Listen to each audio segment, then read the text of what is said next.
This morning, the Department is releasing its recommendations and findings following a 60-day interagency review of the Department of the Navy and the U.S.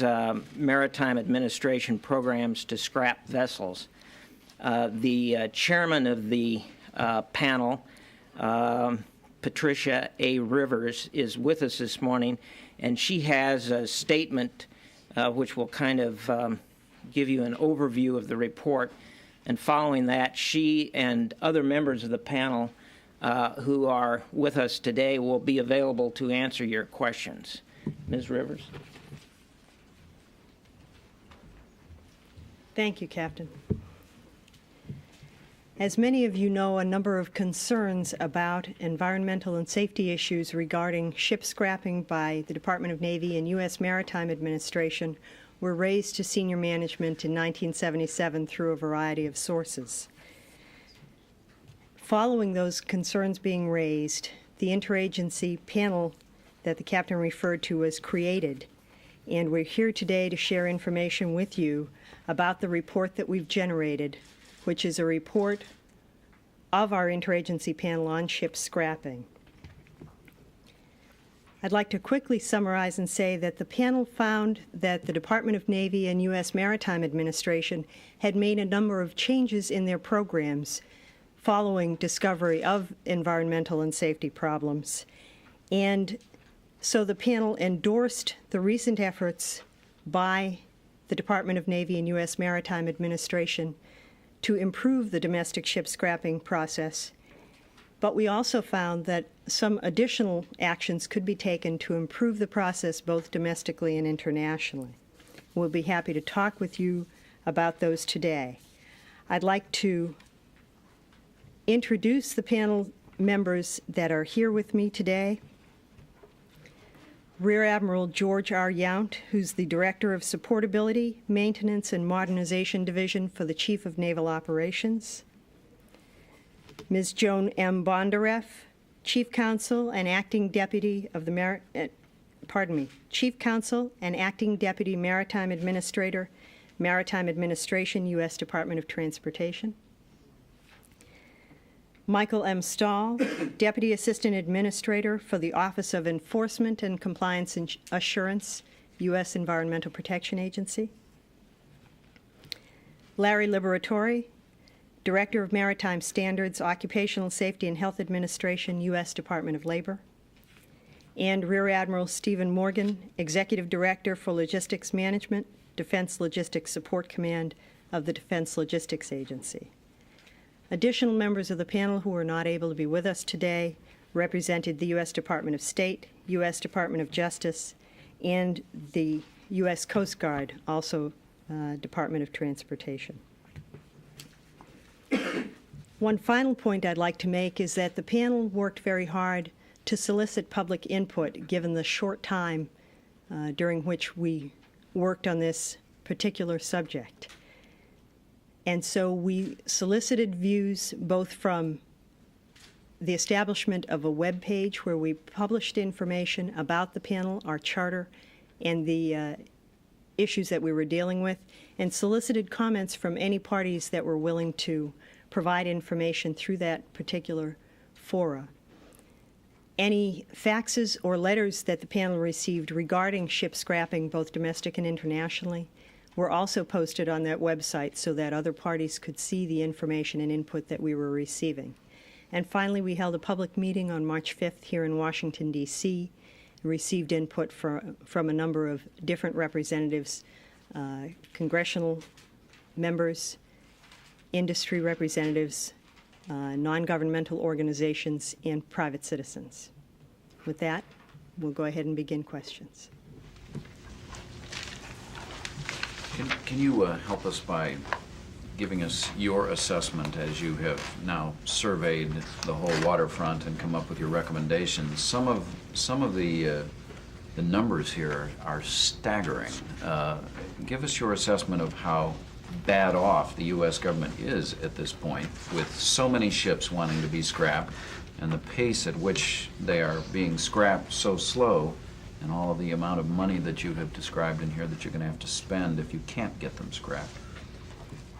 I feel that clearly we have a backlog of ships to be scrapped, given the fact that a number of vessels have gone into the inactive fleet in the 1990s.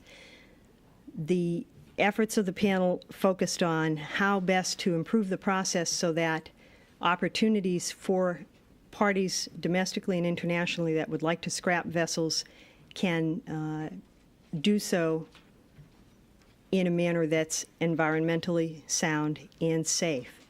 But one of the points that I think needs to be called out in the report is that the U.S. Navy and Maritime Administration constitutes a very small percentage. We estimate about 3% of the global ship scrapping requirements over the next 10 years. And so we feel that as a small portion of the global picture, there are opportunities that we'll be able to pursue to get the ships scrapped that need to be scrapped. Finally, let me mention that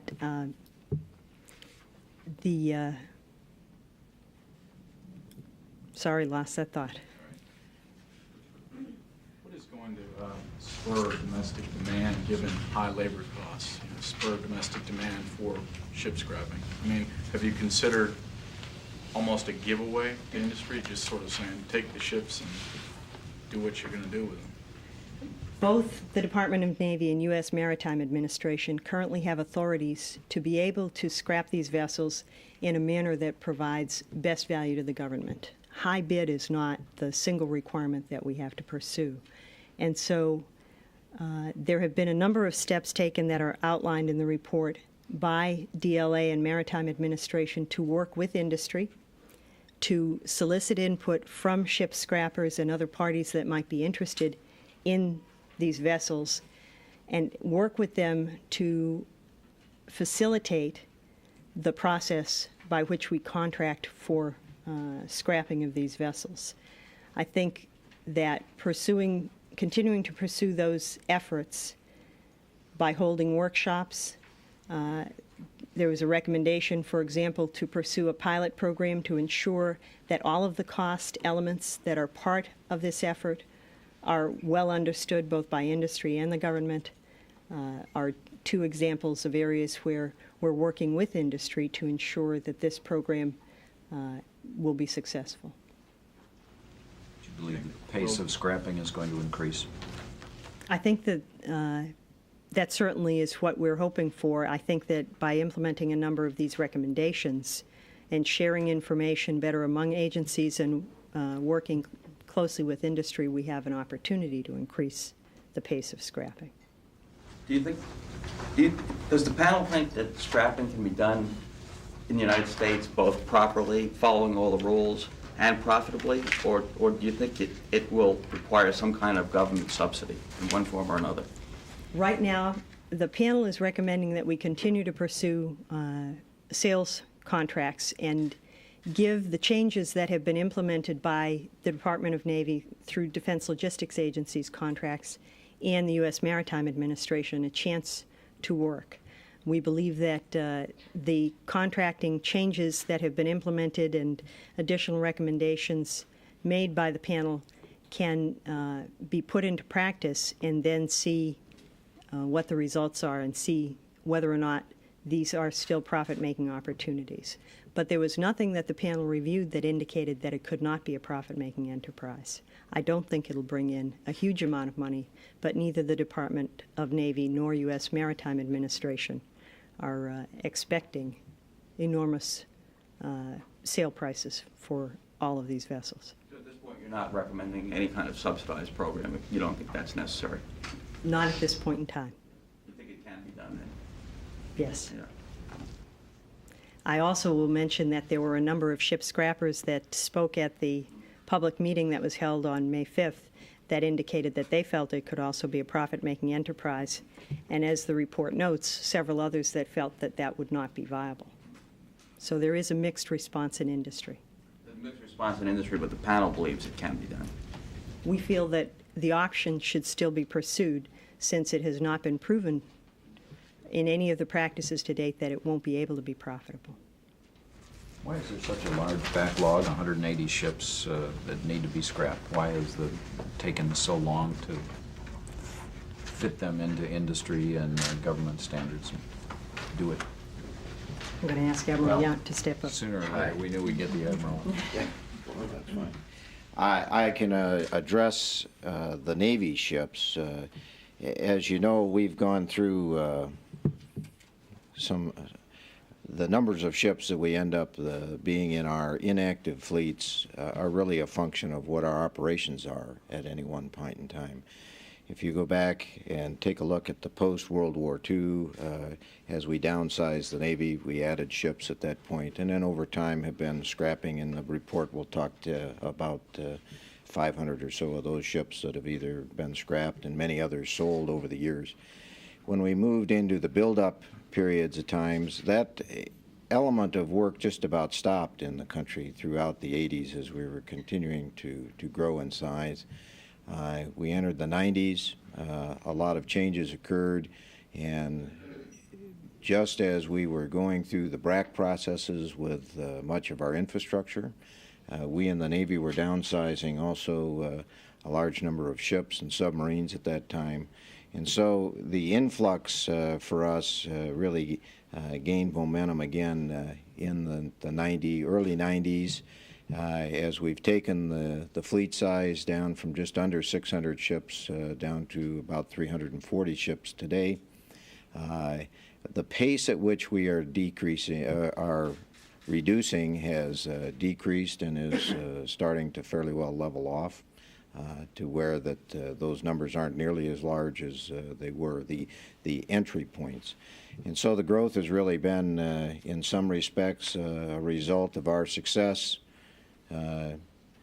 in the world at being able to establish a more peaceful existence that allows us to operate with a Navy that doesn't need to be as large as we had before. Do you believe you're going to have to repair some ships that you really would just as soon destroy because they will sink in place? As your report indicates, there's over a dozen ships that are going to need repair simply because you can't get them scrapped fast enough. There's two elements of us. I have some of the ships within the Navy in our inactive ship maintenance facilities, and the MARAD organization has ships as well. They are the ones, they have some of the ships these ships that are in that problem. As terms of Navy inactive ships, I don't have any that represent that problem right now. But in the bigger picture, at some point, a ship just sitting there over long periods of time, you'll run into some form of mechanical corrosion, seawater corrosion over time that you need to deal with. And so what's really important here, and what our focus was as a panel, was to get back at developing a process by which we can be successful at effectively reducing the numbers of ships, not only in backlog, but over long term, have a process that as ships as a total part of their life cycle comes through the inactivation and recycling part of their business. Admiral, Yeah. Given all the ships that you have, do you believe you're likely, the Navy is likely to have to send the ships overseas for scrapping? And second question is, how do you feel about that? What's the responsibility of the Navy and the U.S. government in these foreign yards? The report notes that the environmental and worker safety conditions are far less than in this country. It talks about making improvements and working with them for oversight, but that's, anybody who's been over there, I don't know if you've been over there, but that's probably not really realistic. So I'd just like to know what you think will happen and how you feel about it. And also, Ms. Rivers. Well, on the first part of the question of do I think things all have to go overseas, it really ties to your question earlier, which was, do you think that the domestic market sources can provide this service? I would hope that we can do that domestically. On the Navy side, one of the things you'll see in the report is our interest into pursuing some pilot efforts to see if we can reignite, if you will, the domestic ship scrapping industry. Key in that is the development, I think, of a process centered instead of just one at a time, to what we heard from industry is they needed to be able to have a sustainable amount of like-type ships so they could set up a process, be successful, start to cut through and establish a process that would work for them both in the technical aspects of doing the work and also from the remediation side and the personal safety side. That will be the focus of what we're trying to work on in the pilot. I'm optimistic that American industry can not only respond to that challenge, but can in fact work with us to find a way to make that as a viable means of doing the work. With respect to working overseas, certainly there is on the world market a whole spectrum of skill levels and a spectrum of environmental levels and safety levels that exist. Nowhere is it our intent, and as is stated clearly from the collective panel, we want to find a way to do this process, to recycle these steels and materials in a way that is both environmentally safe and safe from a worker safety, occupational safety standpoint.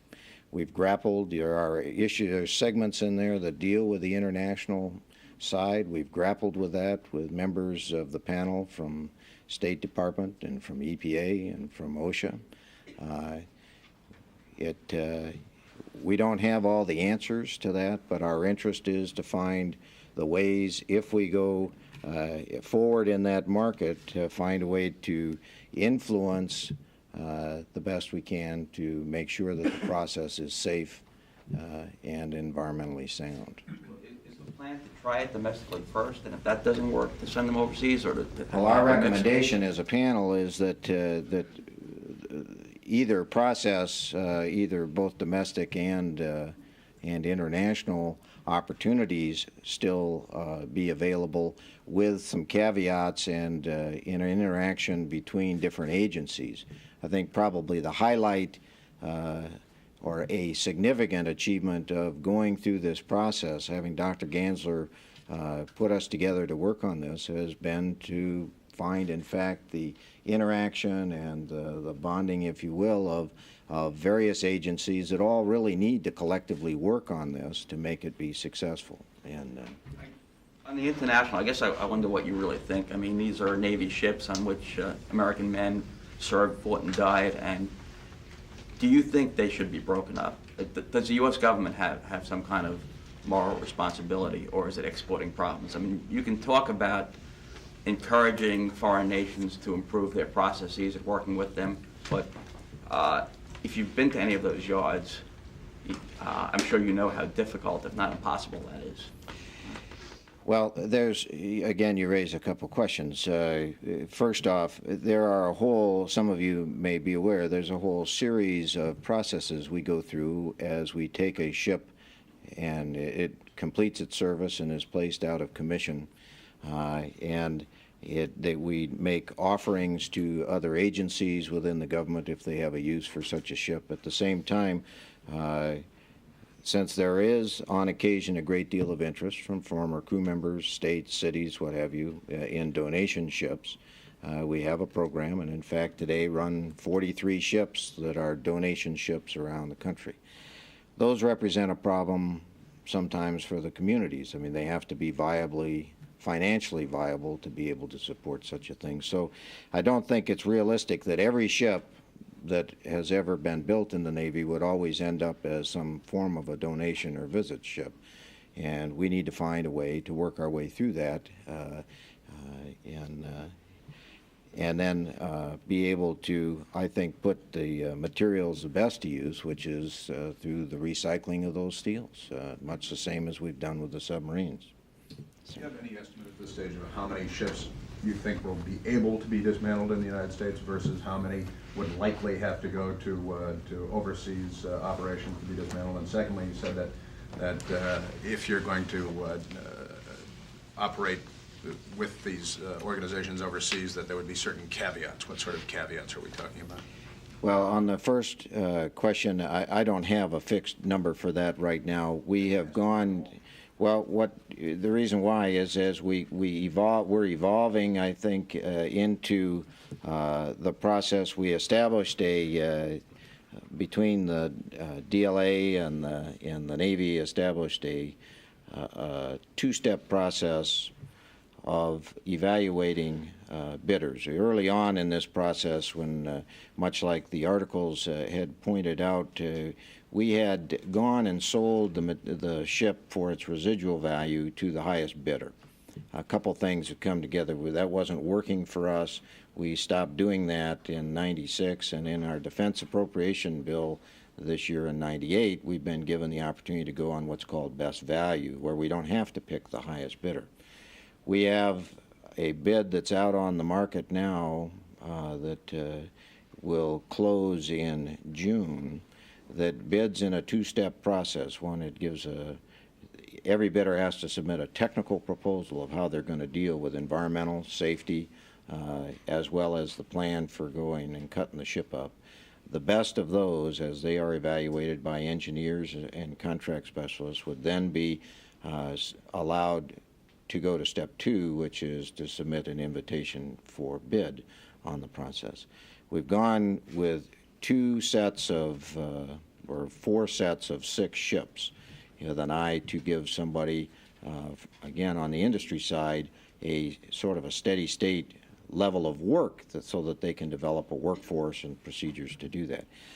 We really need to see how that works. This is the first time we've tried that kind of an effort, and I think once we see that, we'll have a better feel for how does that pretend for the total industry, how does it pretend for what we'd be able to do with all the ships that we have. So your first objective is to accommodate U.S. industry in whatever way you reasonably can in an effort to keep as many of these dismantlings in the United States as possible. Right. Is that correct? Well, from a Navy perspective, that's what I am working towards, is an effort to work our way through with the domestic scrapping business to see how domestic industry can work on that. So there's not an estimate at this stage how many you're going to be able to have successfully. No, I think that I think the next year or 2 is going to be pretty significant. In our experience in the Navy, we started off to do this same process with nuclear submarines. When we first started down that pathway, we were very slow in the process, like one could imagine. Learning to do all of this required re-engineering lots of processes. Over time, we were able to build up from doing 1 or 2 ships a year up and to be able to do upwards of 10 and 12 ships per year. We need to be able to, what we're trying to do is redevelop an industry in this. And so I'm optimistic because it's a technical solution. I'm optimistic we can reach that point. And the caveats that would be placed on companies overseas? Those are better addressed by some of the other members, perhaps, Pat, but they're listed in the report there. Let me go ahead and give you a quick summary on the international side. Part of what we're talking about is strengthening the PCB export agreements that currently exist between Department of Navy and U.S. Maritime Administration and the Environmental Protection Agency. Those PCB export agreements are required so that we ensure that we are complying with U.S. law about PCBs. Secondly, we are examining how we can use enforceable contract terms so that the performance by a foreign scrapper would include their description of how they would conduct environmental and safety elements of the program, and those, rather than just being plans submitted, would end up getting incorporated actually into the contract itself and be enforceable under the contract. Additionally, working in the international arena, we are recommending that appropriate agencies work together to provide meaningful technical assistance to foreign countries in this arena and work toward developing and strengthening the international ship scrapping standards from where they currently stand. Gary Cohn has mentioned a few times that in some countries, certainly the standards are not the same as the U.S. And so, as we have done in other environmental areas, working with those countries to help them develop strong and viable environmental and safety standards would be the idea behind working for common standards in an international ship scrapping arena.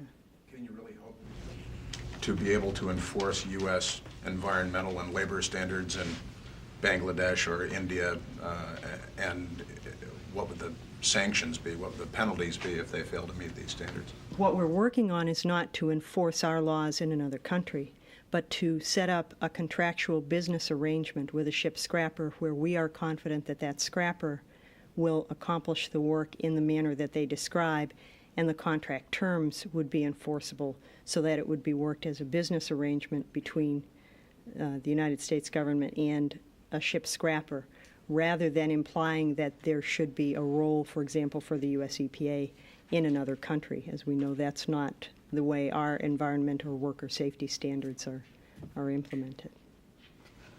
Have you briefed Congress on your findings, and what kind of reception are you getting there? We've provided the report to Congress, and we're working with interested members and staff so that we will brief them directly. We don't yet have responses from interested members. But you have or haven't briefed? I guess you just We provided. provided the report this morning, and we're making ourselves available in order to brief.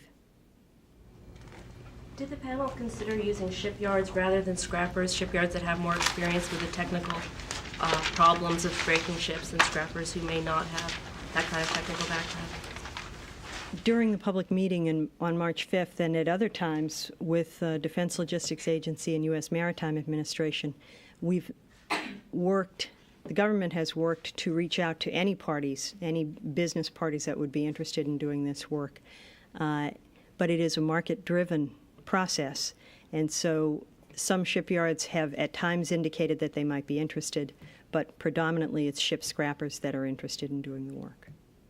If I could just follow up some on the pilot program, it sounds to me as if you're really just that would be measuring the changes that are in the report in a sort of controlled way.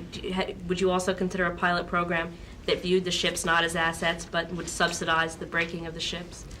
I would characterize the pilot program a little bit differently. It's rather than working to measure changes based on this report, it's working to examine the process and the costs involved in the process and the steps necessary so that we are confident with industry that we understand what the cost drivers are and that the procedures and processes that need to be followed through are understood, and there are standards and guidelines that can be used to ensure that the work is done in an environmentally sound and safe way. You talked about the panel finding that some changes had been made, but additional steps could be taken to improve the process, particularly domestically. Could you summarize some of those in layman's terms and also talk about whether those will require additional money or any changes in the laws to pull off? I mean, what we really be doing to improve these? A number of the recommendations focus on strengthening the contractual approach that would be used, and that would apply both domestically and internationally, as I said earlier. Some of the recommendations point to sharing information and coordination among the agencies. Certainly, as Defense Logistics Agency and Maritime Administration do their contract inspections, and as EPA and OSHA and state and local regulators do their environmental and safety inspections, sharing that information both before the contracts are awarded, before work is begun, during the work process, and following completion of scrapping could help to improve the conditions and ensure compliance with both contract terms and applicable laws and regs. What is that real? I mean, what's the intent? Is the sharing of the information intended to weed out people with bad records before you give them the ships? Is that what it's intended to? Or Certainly, the idea would be to sharing information before the contract award would help to describe the performance of that business, the past performance of that business. It would also help to show that a business interest, a scrapper, has appropriate permits or the relationship, the capacity to conduct the work in an appropriate fashion. And then during the execution of the scrapping itself, sharing information would help to alert all of the parties if there appear to be problems so that corrective steps could be taken. What's the comparative cost, if you have any, between domestic ship scrapping and foreign ship scrapping in broad terms? I don't have comparative costs of scrapping. I can tell you that part of what we've included in the report is comparative bids received from domestic and international scrappers. And in the past, the bids received on the international market have been higher than the bids received on the domestic market. But on the low end of the range, for example, recent solicitations, international bids ranged from a low of $7 per ton, whereas the domestic bids that made an offer were at about $1 per ton on the low end. Why is that? There are a number of business reasons. I think one of the things that the panel observed is that here in the United States, the question of changing laws and requirements and ensuring that a company is up to date on what environmental requirements they must follow through on to do this work appropriately may be one of the reasons that the bids are lower. Although the panel did not get specific numbers, I believe that one of the other factors could be the value of the scrap metals and the difference there. How urgent would you describe this situation as being? When is the cost of maintaining these ships or putting them in dry dock or whatever it is that you have to do going to overcome such factors as you just cited here? Well, is there an intersect point here where you're culminating pretty soon that you've got to get something done? We're responsible for ensuring that these ships are kept until they are disposed of, and so there's not an end point where we will stop managing these vessels. Rather, let me describe it this way. The panel felt that it was important not to foreclose the international option and to continue to aggressively pursue the domestic option so that opportunities to scrap ships can continue to be put into place. We believe that in order to ensure a viable process, that both efforts need to be continued. Question for Admiral Young, please. Can you let us know, I understand late last year the Navy at least temporarily suspended the international aspect. Where do we stand with that now? Well, that's what you refer to as in December, the Secretary of the Navy issued a memorandum that said, hey, we Navy aren't going to be doing anything overseas till we get through the panel and evaluate where we stand with respect to the panel and so forth. That stands in force. The Navy appreciates the spectrum to deal in between international and national, and as you've heard, our focus in particular, our interest with many of the pilots that we wish to move forward with will be focused predominantly in the domestic side. But that is really where we stand today. What stands in force? The suspension of the overseas?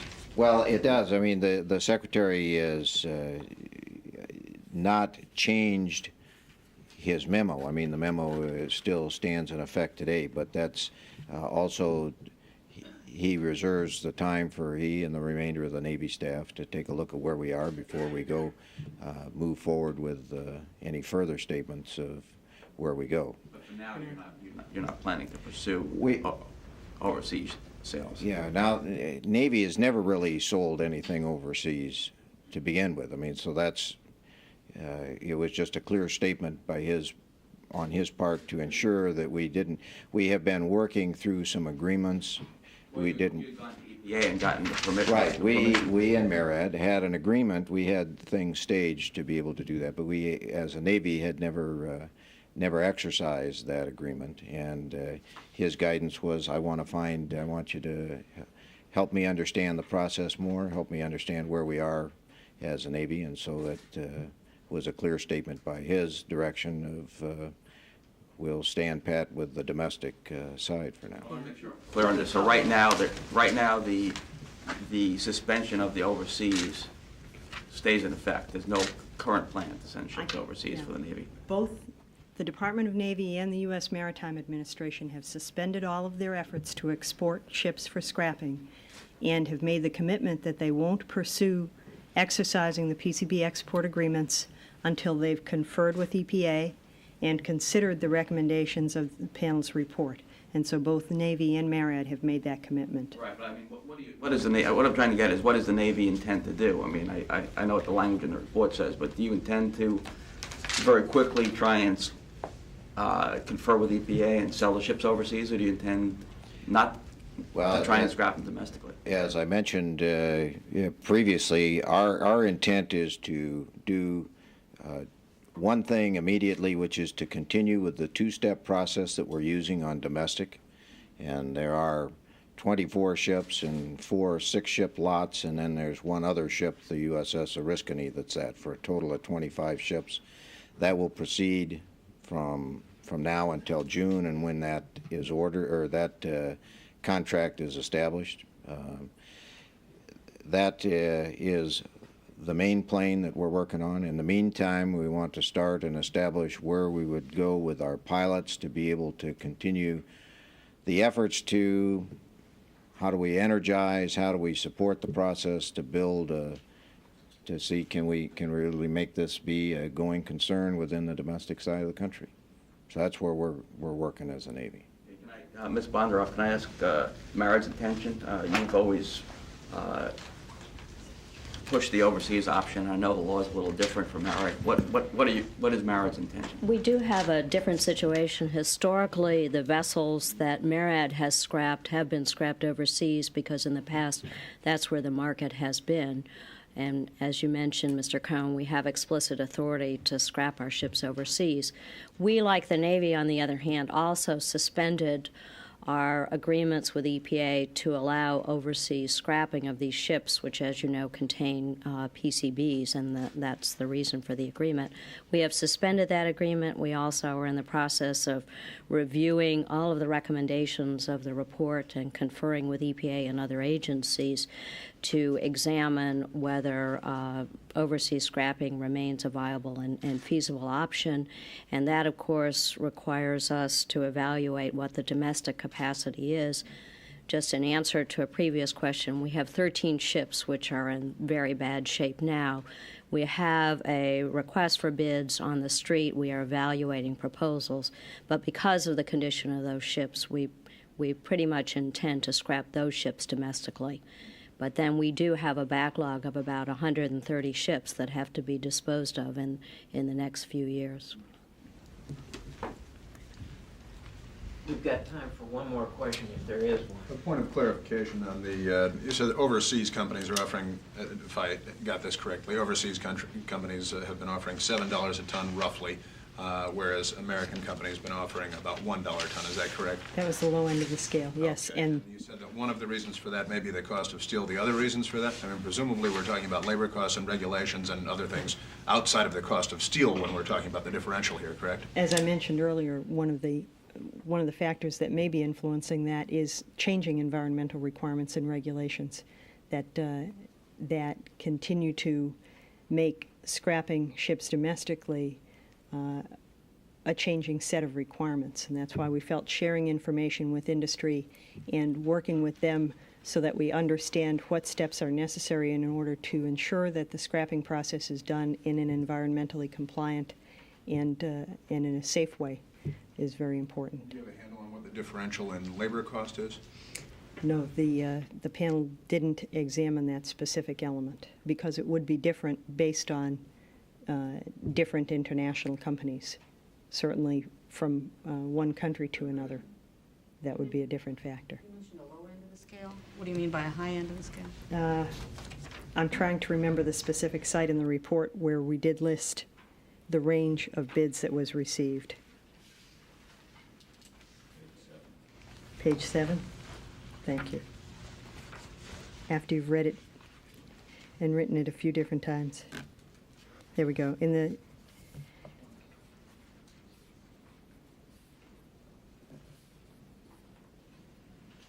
okay.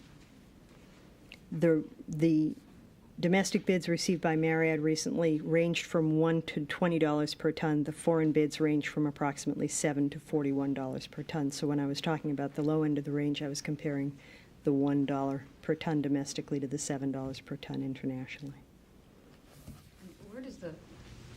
Where do the funds go that come from these sales? For the Maritime Administration, and again for specific sites on page 7 of the report, for the Maritime Administration, the National Maritime Heritage Act of 1994 provides for disposition of the proceeds. There are 3 programs that are funded. 50% of the money goes for acquisition, maintenance, repair, reconditioning, and improvement of the National Defense Reserve Fleet vessels. 25% goes for expenses of state maritime academies and the U.S.